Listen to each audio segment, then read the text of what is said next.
Hello, this is my first time doing this. I'm going to recap the budget hearing that just happened tonight for the Bloomington City Council. Um, we heard a lot of, polarized opinions about what we should do about the city budget. And it's just kind of, you know, I don't know how to feel. Like, there's just a lot on people's minds, a lot of distress, and you know, um, on the one hand, I'm uncompromising about my position to defund the Bloomington Police Department.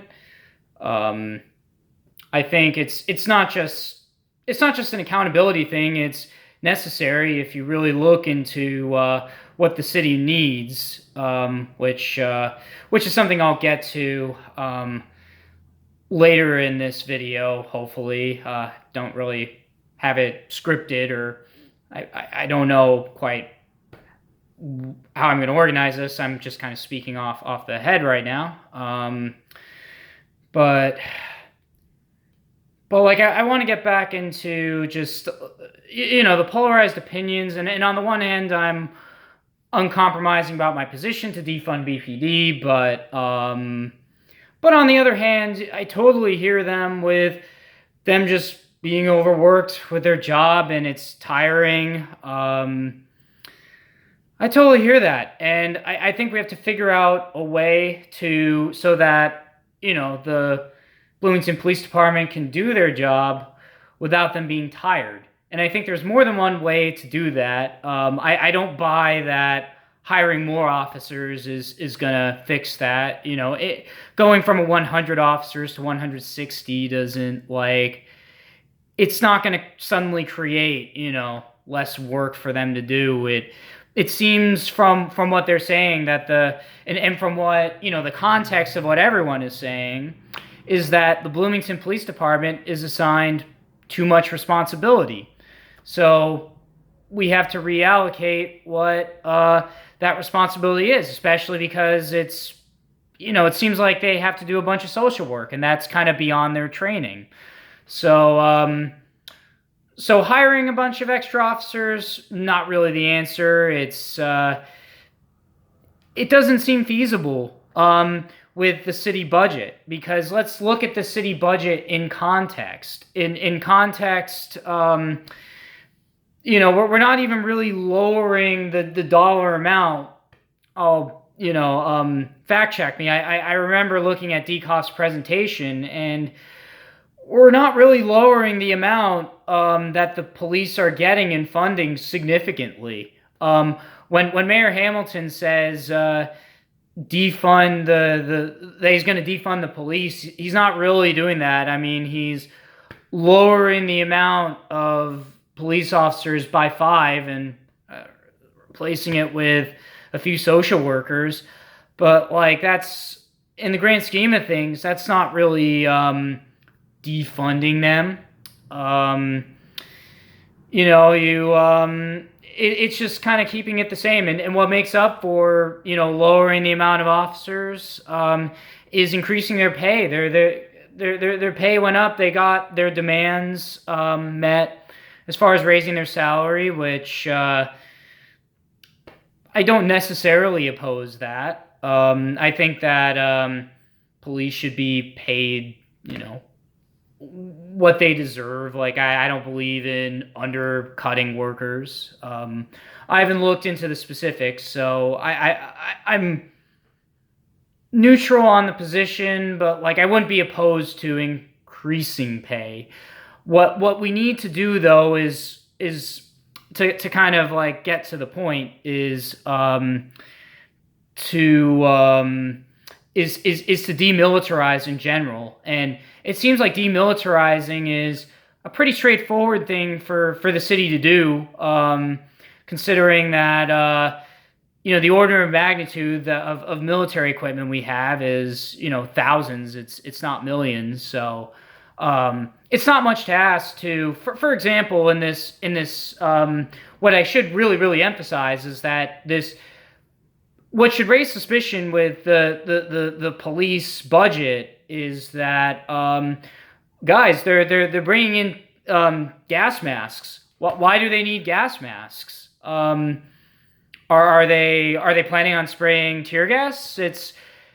You should watch the part of the meeting whenever the Cats video comes out, when Chief Dekoff was questioned on that. His answers didn't seem very genuine. He was like, on the one hand, oh, well, we just need the gas masks for training, training that we never do. He's like, on the one hand, trying to deny that he's ever going to use the gas, but on the other hand, like, he's strongly insistent on spending, thousands of dollars on gas masks. So what I think we should do naturally is to, demilitarize. And it seems like that's not even, it doesn't eat into salary, doesn't significantly influence, like, that's something I think we can all agree on, that we should learn from all these protests, which are not, it's not something that you can just write off. And, like a lot of these relatives and officers and family relatives of police officers seem to be doing. What they seem to, what all these people that have come en masse for the police are doing is just saying, oh, like they're speaking anecdotally and using a lot of fallacies of, oh, we got to solve this crime issue in Bloomington, therefore we've got to increase funding. When increasing the amount of police officers doesn't necessarily solve the systemic issues that lead to mostly nonviolent offenses that police have to address. And the way we have to tackle the root of the problem. And, the root of the problem that everyone seems to be saying is people without a home, houselessness, houselessness. That's the root of the issue, is people without homes and just out on the street. And we have to decriminalize poverty. And then I would go as far as to say, but this is a federal issue and a state issue, but decriminalize drug addiction, because we need to there needs to be social programs for drug addiction that doesn't seem to exist, unfortunately. Rehabilitation centers, not just homeless shelters, which absolutely have to exist. You got to give a freaking roof on these people's heads, but you also have to address those of the population that are addicted, because the opioid crisis is real, and that's what accounts for the talk of drugs and police just bringing in police isn't going to stop the issue of addiction. Addiction isn't going to magically disappear because we hire extra officers. That's a fallacy for all these officers, coming in force, and all these families and mothers and wives of officers or whatever. We should listen to the people who are directly even more impacted, and look at the data, and not just be, not just driven by emotion, but driven by facts. And the facts are that that 25%, about 26% of BPD of the budget goes to police. How much more do we need to give? And there's programs. A big example being mass transit, and affordable housing programs like HAND that are just underfunded. Those are the real underfunded institutions. And what about the funding for them?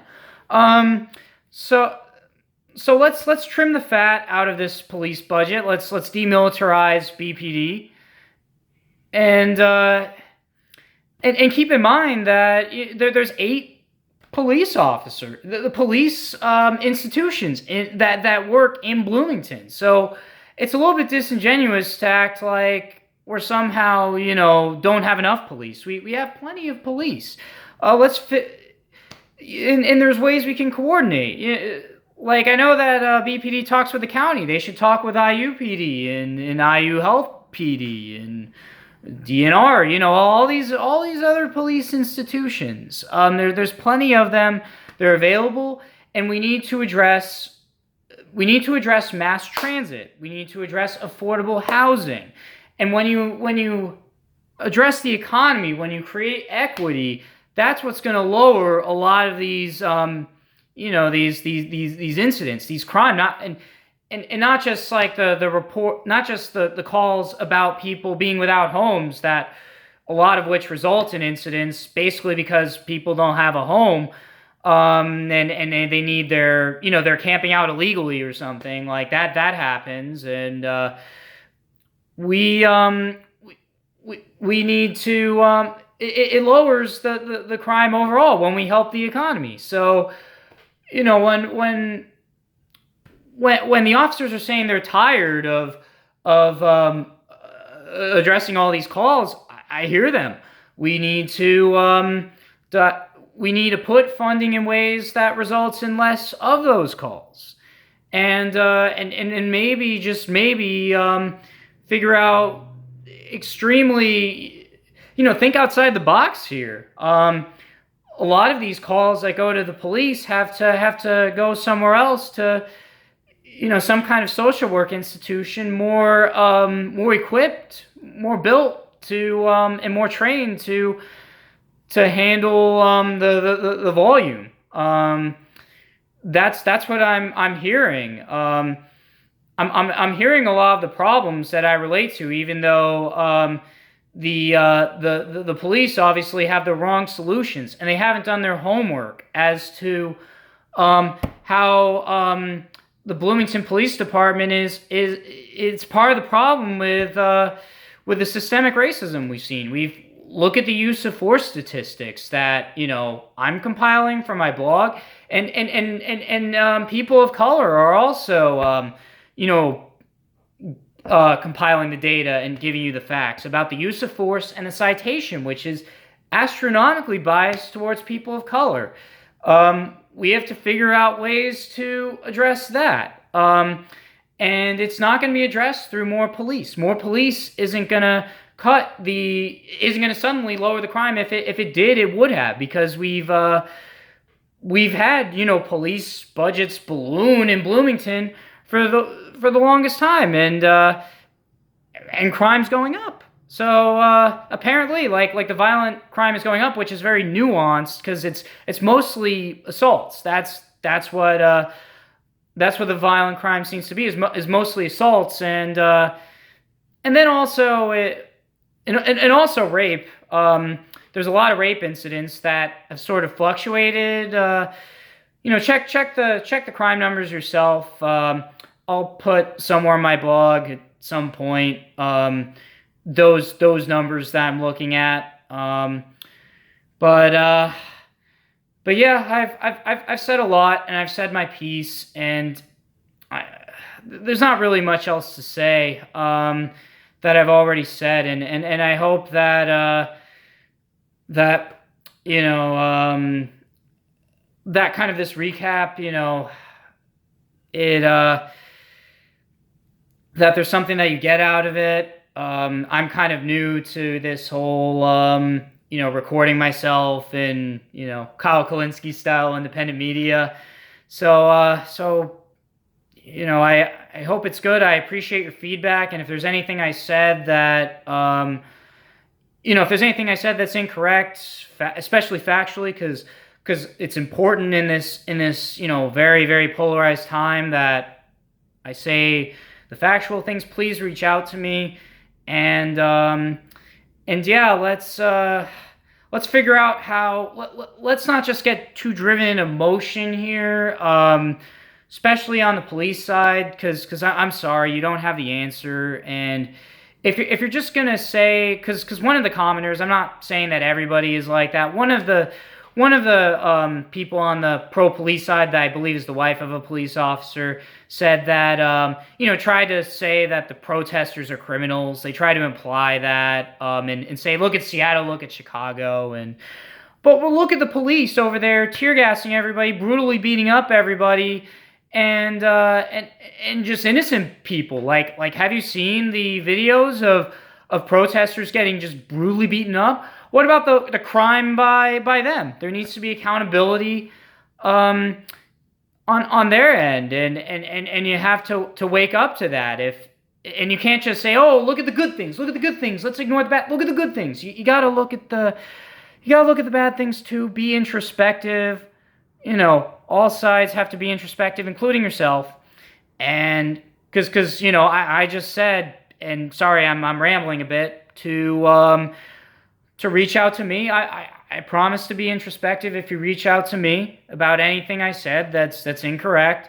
And I ask the Bloomington Police Department and the City Council to do the same. They shouldn't have, there's no justifiable reason to have gas masks. None. Not in this climate. We got to de-escalate. We can't militarize. We got to demilitarize. We got to be honest with ourselves about what what this budget is, what it actually is, and we have to do the right thing. So, not going to keep you on longer. Thanks for tuning in. Thanks for listening, and please give some feedback. Again, much appreciated, and I'll see you next time.